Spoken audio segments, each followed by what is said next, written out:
In this video, I'm going to talk about Book of Mormon geography. And in particular, I'm going to talk about the missing piece that I think has caused so much confusion about the Book of Mormon geography and what has caused difficulties in being able to map Book of Mormon accounts about the geography and locations with the current map.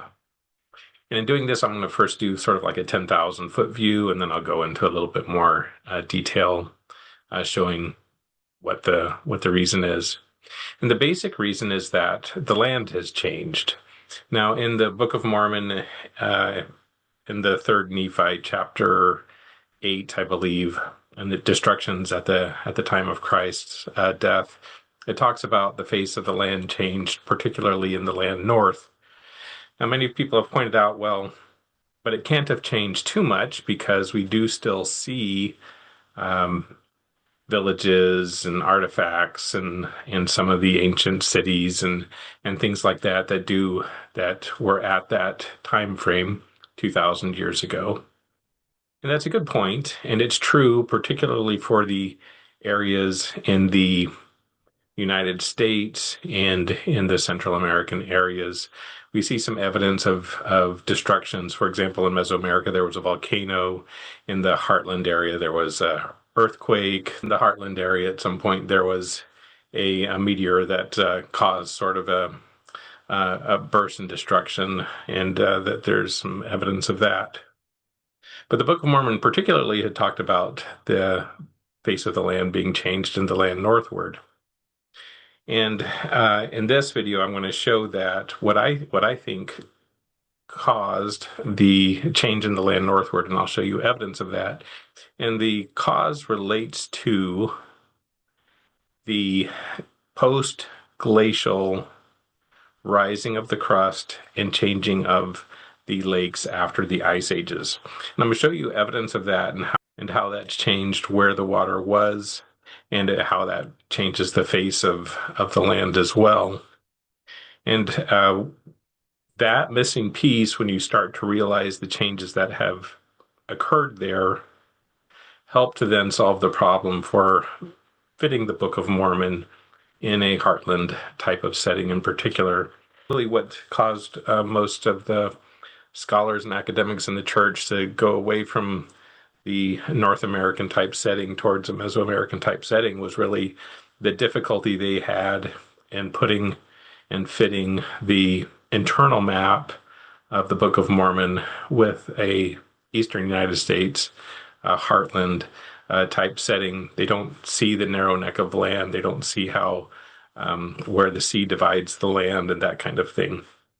Now, Rod Meldrum, Ryan Nelson, Jonathan Neville, and others on the Heartland side have worked a lot to try to solve those geography issues. I'm going to take a slightly different approach, which is to show the effects of the post-ice age changes and how they have changed the land, particularly in that Great Lakes and Canada area, and how once you take those into account, I think it makes it much easier to then fit on a Heartland type geography. Those that have followed my videos before know that I accept and believe in a Heartland type geographic approach. What's led me there is primarily the DNA evidence pointing, which shows that really, once you take into consideration the DNA evidence, which shows a Middle Eastern connection, where does that occur? That occurs with the Algonquin tribes, and in particularly at the time of the Book of Mormon, is found in and occurs with the Hopewell people, the Hopewell culture, which fits the Book of Mormon time frame. So once you take that DNA issue, and then you also take the Hill Cumorah being the Cumorah in the Book of Mormon, it really puts you to an Eastern United States frame. And once you do that, it leads you to the Hopewell people. And then from there, what I do is archaeologically look at what we know of the Hopewell people and then use that to help inform the best approach to geography. And what that does for me is that since the the nucleus and center of the Hopewell people and their fortifications and cities and stuff were primarily in the Ohio area, but also stretching out to Illinois and to the south and to New York and so forth. That's where I put the Nephite people, with the Zarahemla being located in the Ohio area, particularly the Chillicothe area, which was sort of the nexus and nucleus for the Hopewell people. Okay, so with that, I'm going to go ahead and share some information with you that will first scientifically validate for you the significant changes that have happened in the Great Lakes area and in the Canada area. And then showing those changes that have happened, I'll give you the evidence that points to how the land and waters would have looked like, the shapes that would have existed at the time of the Book of Mormon. And then suddenly I think that that starts to open the eye of how the Book of Mormon geography at the time of the Book of Mormon can fit on a modern map.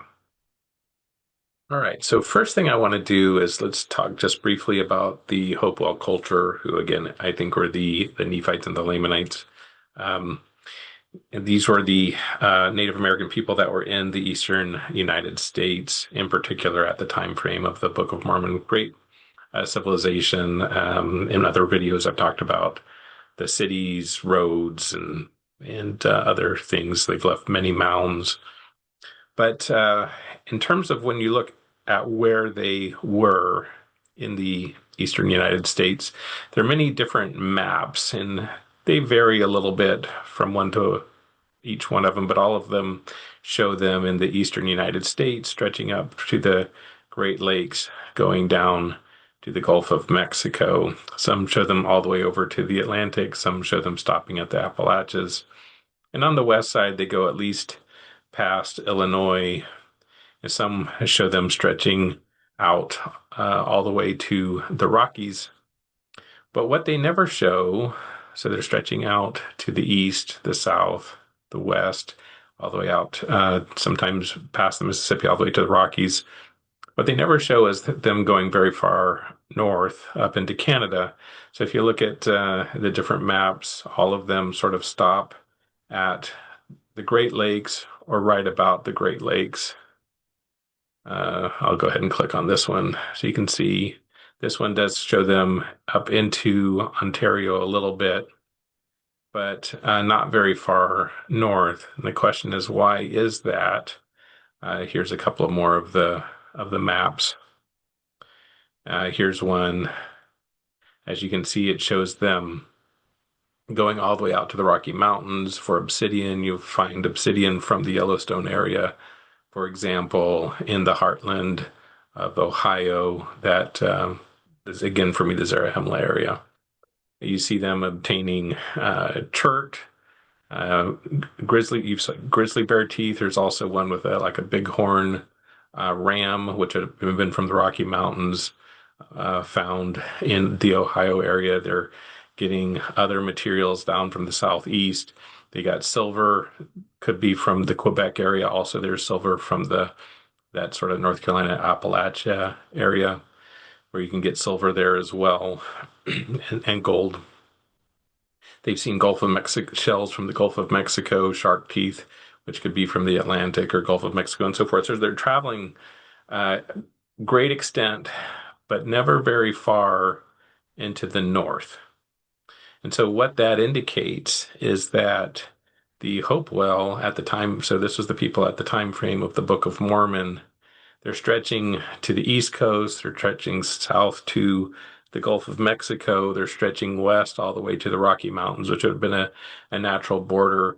We actually have them with interactions with the Mesoamericans, and you can see that, for example, you see maize from Mesoamerica brought in around 300 BC in the Tennessee area.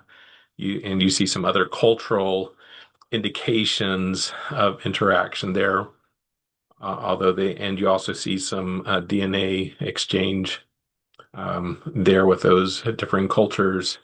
You see them going up to the Upper Peninsula in the Great Lakes, obtaining copper and so forth, but you don't have them going very far up north into Canada, which now is a great deal of open land.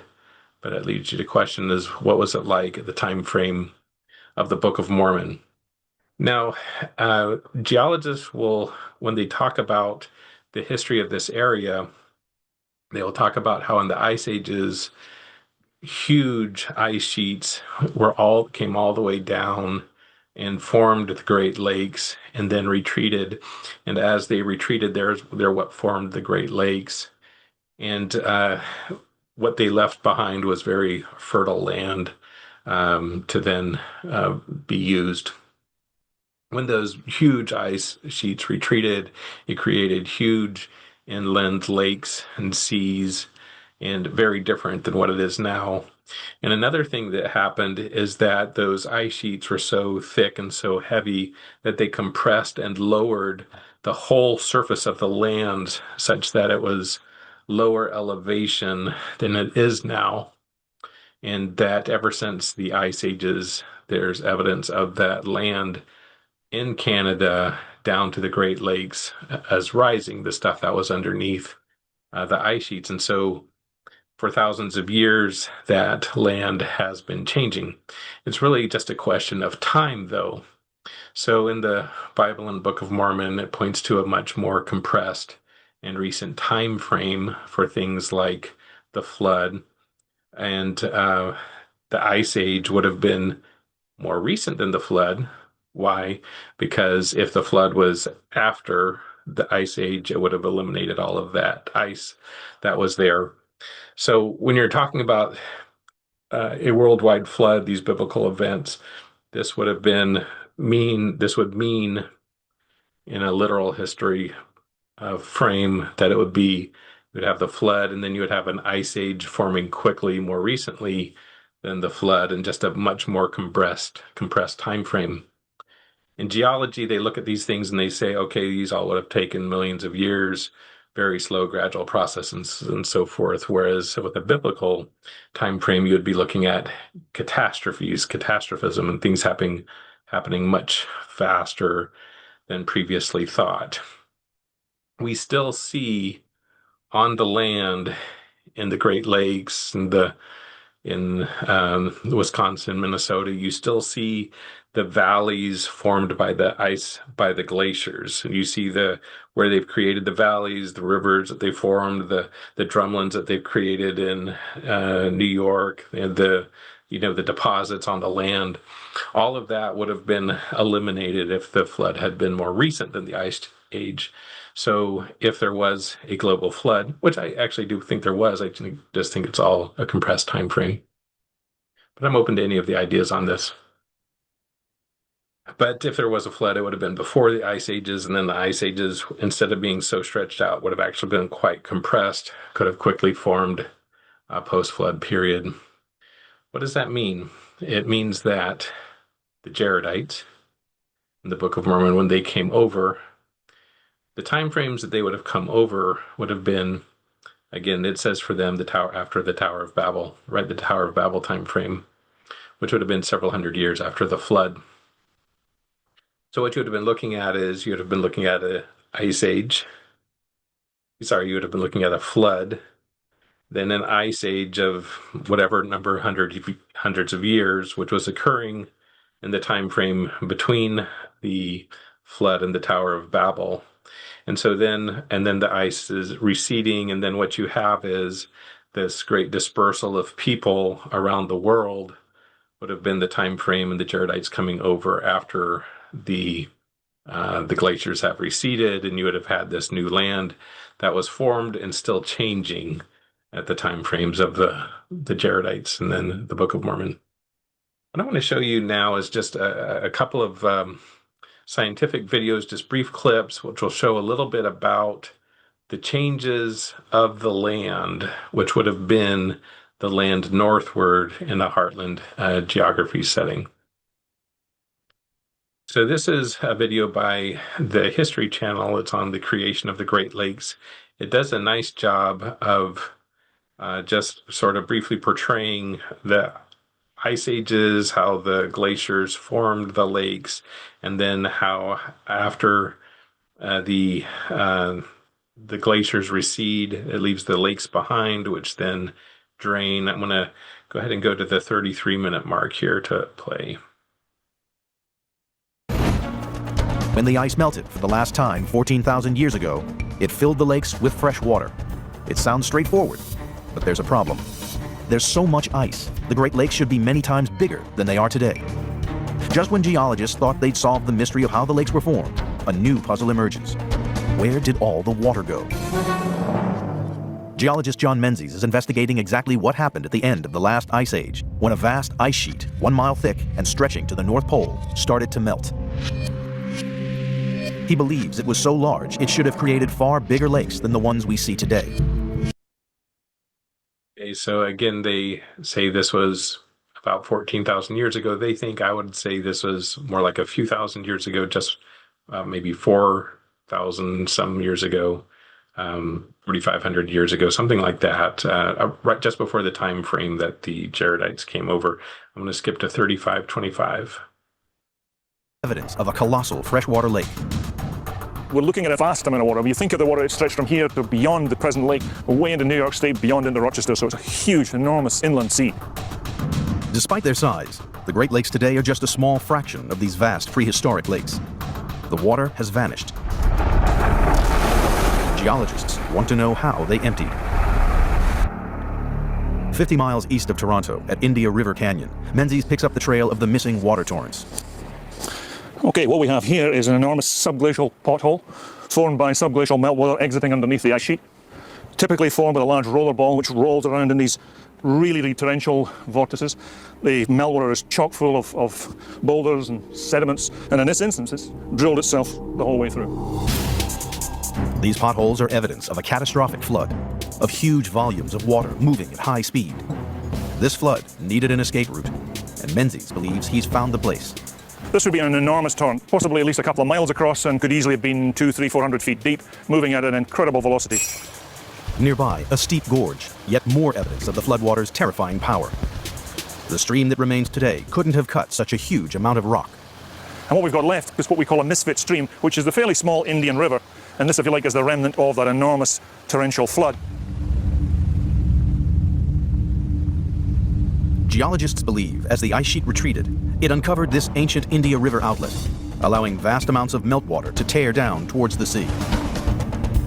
Finally, 12,000 years ago, the ice retreated, freeing the St. Lawrence Seaway and allowing the lakes to settle into their present flow.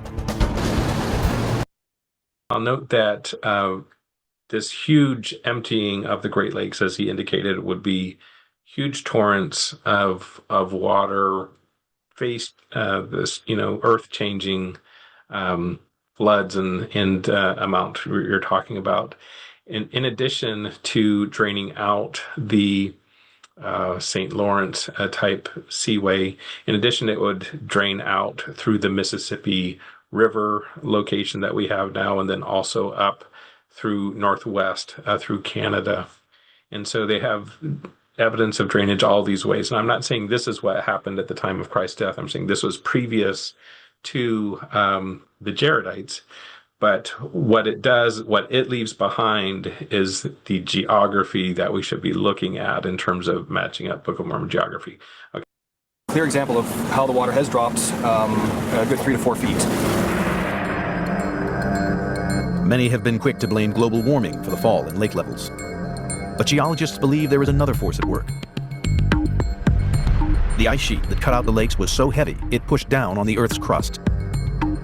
Now the ice sheet has gone. The crust is... Just note here, so the orientation, this would have been towards the north. So these super thick ice sheets that he's talking about would have been through Canada, stretching down towards the south into the U.S. through the Great Lakes. And what this size of these ice sheets were so heavy, it compressed the crust. So what's happened over this last few thousand years, or last several thousand years since the Ice Age, and they can still monitor this, is that the Earth, the crust, is rising in Canada in those areas that were compressed under the weight of the ice sheets. And I first became aware of this back in the 1980s. As a teenager, my family visited the Toronto Space Needle. And when we were there, they were saying, well, the Space Needle is rising several inches per year. And it's like, what? How is that possible? They're not building anything onto it. They're just saying that the land that it sits on has been rising above sea level and continues to rise several inches per year due to this, ever since the ice ages, this slow expansion and rising back of the land. And so what would have happened is that as the land rose, it causes the water to drain. So when the land was low, seawater, lakes would be filled in. As the land rises, those empty out. So what we currently have now is much, like you said, in terms of the Great Lakes, is much less water and lake size and water size than there used to be. And now as the land has risen, a lot of that has drained. Bouncing back. Incredibly, 9,000 years since the end of the last ice age, the ground is still lifting. In the north, where the ice was thickest, land has risen by as much as 1,800 feet since the ice melted away. I just want to reemphasize, did you hear how much the land has risen in some of these areas? 1,800 feet. Or so you're talking things elevation-wise that now say that they're 1,800 feet above sea level, were actually some of those places at sea level, thousands of years ago. And it wasn't all sudden change. It was all just sort of gradual change since the ice ages. Lake Nipissing today is a small body of water to the north of Lake Huron. 12,000 years ago, when the ice began to melt and Lake Nipissing first formed, it lay at sea level. Lake Nipissing, an enormous lake there again as the land rebounds, so the lake eventually drained out and the land rose slowly, so the land is now 450 feet above sea level. Geologists call this crustal rebound, and it dramatically affects the delicate balance of the network of small rivers that feed the lakes. This is an interesting example. If we think of trying to explain crustal rebound, and we look at this river as it flows out into the lake at the moment, if we have crustal rebound, the land comes back up, this river in fact will cease flowing out into this lake. Saying that, pointing out that it'll change water, in addition to changing water, lake sizes, inland sea type stuff, it also changes the direction water flows. So for example, as the land continues to rise, whereas water used to come into a lake, as that land continues to rise, sometimes it changes, and then you have the water flowing the opposite direction. Now, the next thing I'm going to show you is about what is called the Champlain Sea. Now, I've done a video previously about the Champlain Sea, but anciently it was not a freshwater Great Lake like Lake Ontario is now, but instead, when the land was lower after the ice ages and was compressed, it caused the Atlantic Ocean to flow into it, and so it was an inland sea that went all the way to the Niagara. Now, the Niagara area is built on a particularly hard rock that has been there for a long, long time. So that part stayed unchanged, and what you have is the inland sea came all the way to that Niagara area, which the Niagara area has also been slowly wearing away and retreating due to the Niagara Falls. But let me show you a little bit about this Sea Champlain, which I think would have been in existence still at the time frame of the Jaredites. So this is a short video which will talk just a little bit about the Champlain Sea, or Sea Champlain. The ice sheet was 3 kilometers thick, and it shaped the rock into sand and clay while pushing down the land to below sea level due to its weight. As glaciers retreated during the last ice age, this temporary inlet of the Atlantic Ocean was created thanks to a large depression in the land created by the weight of the glaciers. So he's saying again, the weight of the glaciers that we talked about pressed all of this land down below sea level. What that caused was the Atlantic Ocean to come down, flow in through that area, which is now the St. Lawrence Seaway that flows out to the Atlantic Ocean. At that point, it was the Atlantic Ocean which flowed in an inlet. So the Atlantic Ocean came all the way in, was covered these whole areas of Quebec, Montreal, Ottawa, so forth, all the way. And this was all ocean seawater, which existed until the land had rebounded enough that this then reversed flowed back out, and became eventually the freshwater lake of now, after the land rose. So this gives you an example of the type of change of the land that has occurred there. Covering a vast area, the future cities of Ottawa, Montreal, Quebec City, and Saguenay were all underwater, along with other portions of Quebec, Ontario, and the states of New York and Vermont. In all, it covered an estimated 55,000 square kilometers and went to a depth of about 100 meters to 200 meters. With the great ice sheets gone, the ground began to rebound upwards. This was a slow process, and while the sea levels were rising due to melting ice sheets, the ground was rebounding 5 to 8 times faster than the sea level was rising. The life of the Champlain Sea was limited from the very beginning, and as the sea retreated, it left a new landscape behind. The beaches of the sea became smooth plateaus, and deep coves became cliffs. Okay, so that's just an example of the changes that eventually occurred.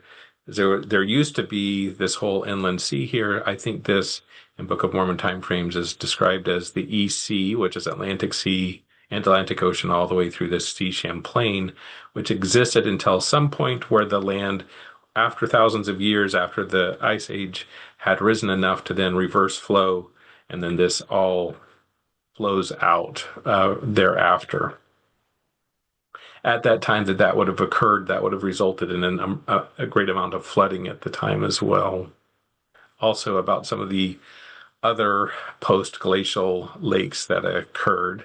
So this is an example this is called Lake Agassiz, and this is one of the gigantic, enormous lakes that was formed after the ice retreated after the ice ages.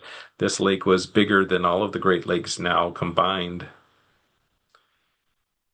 As you can see, just an enormous area. This is the size of Lake Superior, which is the largest lake for us, Great Lakes, and this was an example of Lake Agassiz. There's other examples of it here. You can see, so this here was the Sea Champlain at the time, and then you'd have had a little narrow neck of land, and then all of this was water covered, which actually continues all the way up northwest in Canada. See, here's an example. This is from the Canadian Geographic. So they're post-Ice Age. They have the early Great Lakes. The ice retreated, and then what this formed was gigantic lakes, including Lake Agassiz, Lake Ojibwe. And so in the Book of Mormon, it talks about the land northward being with large bodies of water. Let me just show that.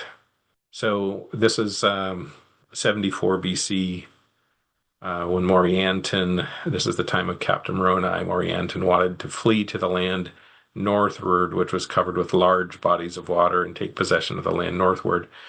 Prior to this time frame, in this 1st century BC, there's really no mention, very little mention of the land northward, but right about this time frame going thereafter, you see a lot of desire and migration into that land northward, which would indicate some sort of changing in that land that made it more attractive. And in my opinion, that may be related to changes in that land, which made it a good place to live, which I think was indicating maybe a warmer climate, the waters receding and so forth. But yeah, it talks about this land northward with large bodies of water, and that would sort of fit this idea of being able to go through this into these areas of the land northward potentially. I'm going to show you one other little short video. This relates to the Champlain Sea. This is from the New York State Museum. It talks a little bit about this sea that was in that New York area. I'm going to show some clips from it. That shows the height of this ice sheet that was in North America. And in Albany, New York, we're about the same latitude as Toronto. I'll just show this.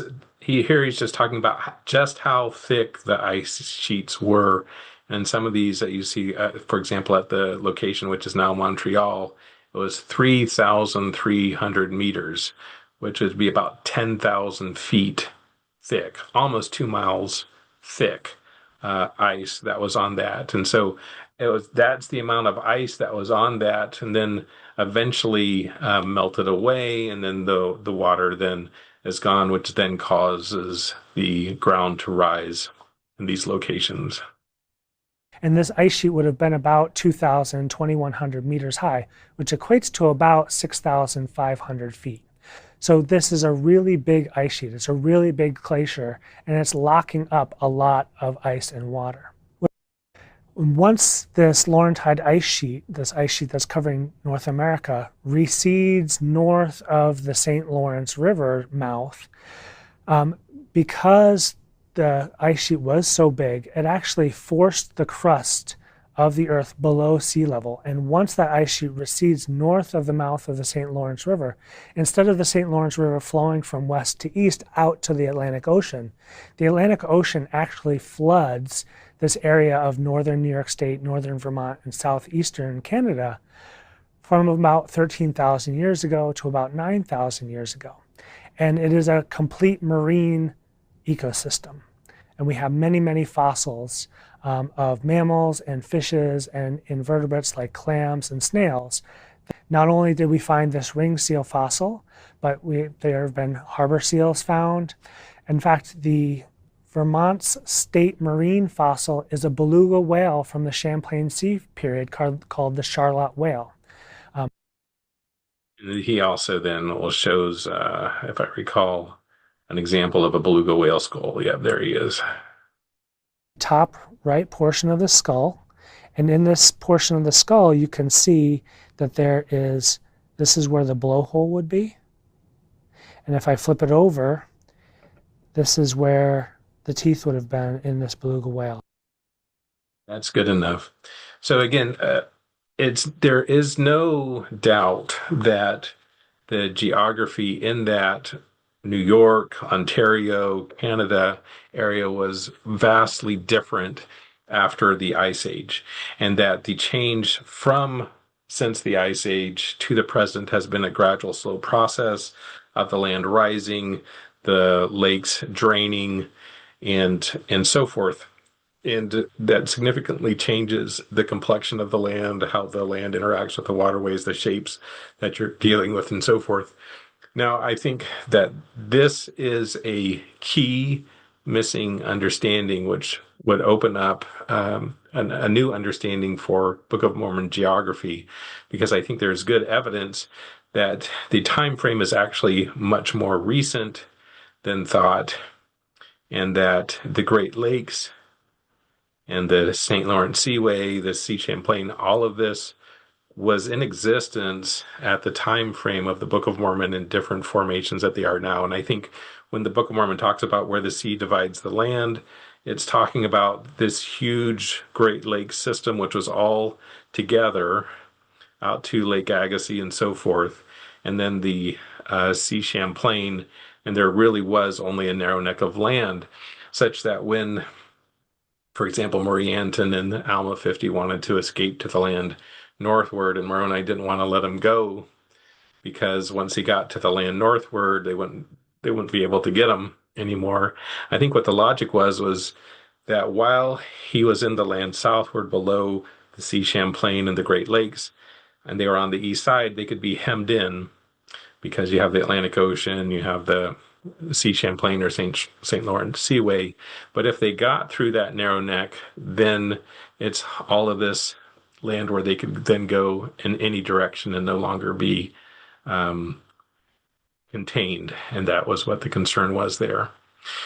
In the church, if there had been an understanding of these changes of the land, and you could see how the Book of Mormon can map onto a narrow neck of land and seas that fit this, I think that maybe it would have helped the church stick with more of a heartland geography. I know the church doesn't have any official position, but at least it would have helped some of the academics from abandoning the idea of a heartland geography for the Book of Mormon.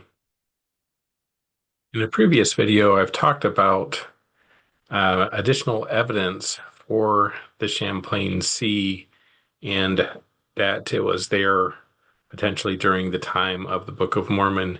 And it's this video here about Niagara's the narrow neck, done about a year ago. And in it, I talk about some of the evidence that includes a map rock, which has a portrayal, a potential ancient Native American artifact that has a portrayal of the Great Lakes, showing a different formation that would fit.